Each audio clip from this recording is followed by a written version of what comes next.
Hey, what's up, YouTube? It's Rob the Mech here. As you can see, I had horrible audio in this video here, which is why I'm doing a voiceover. We're going to put the watt box on the caliber there, and let's get started. Step one, you want to make sure you have everything in the box that you need, which will be the box, the wiring harness, the USB connector, the small ground lug with zip ties and heat shrink tubing,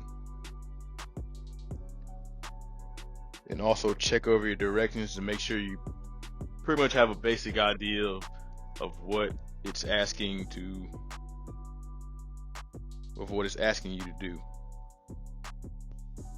Step two, you do have to disconnect the battery. So make sure you have all your radio codes and stuff like that handy, because once you hook the battery back up, you might clear your radio, and if you don't have that code, you might have to do something extra for that. And I don't want you blaming me for that, so just make sure you write all that stuff down. Before we get into the next step, you can kind of do these in any kind of ways you want as far as hooking all the wires up. Step three is just telling you to connect your ground wire. I guess it would be kind of beneficial to figure out where you're going to do that. Here in a couple minutes, you'll see where I put my wires in my system. My ground wire is connected here to my negative battery terminal.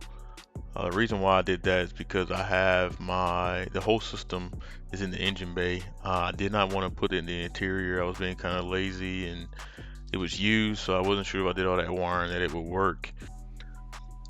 Step 4 is the ignition coil power connections. Pretty much what you're going to do per instruction is vehicle specific. You're going to have to cut one wire off your coil connector. That wire is going to run to the box, and then you're going to bring another wire from the box per the instructions and wire into the other wire that you left off of the coil connector, and that wire is going to blend into all 4 of your coils, or all 6 or 8 depending on what vehicle you're installing this on.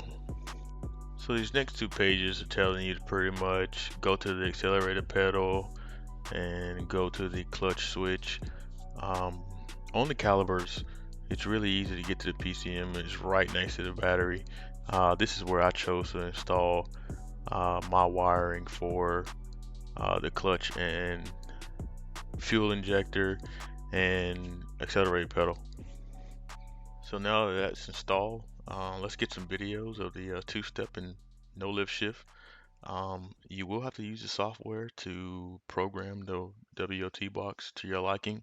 There are plenty of other videos on that. I'm not going to show that here, but let's enjoy.